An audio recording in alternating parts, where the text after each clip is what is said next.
Magandang araw o magandang gabi po, 'no, sa inyong lahat, 'no. Ito po'y collective reading lang po, 'no.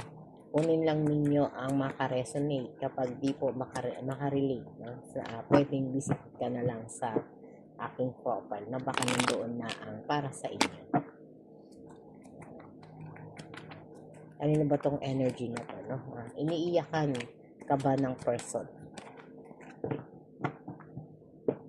Ito yung energy, 'no, na parang nakipag-break, 'no, nakipag-break ka, 'no, sa iyong person.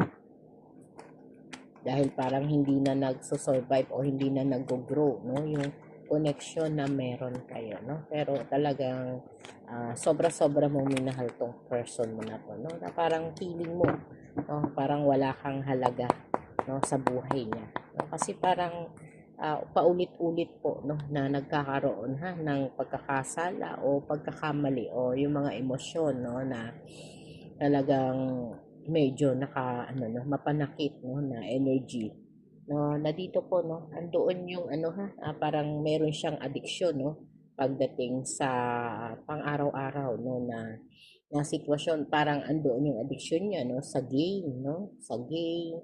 Yung iba naman po, no, sa pag-inom, yung iba naman po, no, sa pambababae, at yung iba naman, no, sa pakikipag-chat, no, o pakikipag-plink na lagi mo pong nahuhuli, no. Ito yung energy na talagang na-o-obsess po siya, 'no, sa maraming energy na talagang gusto niya, 'no, may mga energy siyang laging kausap, laging nakakasama, o talaga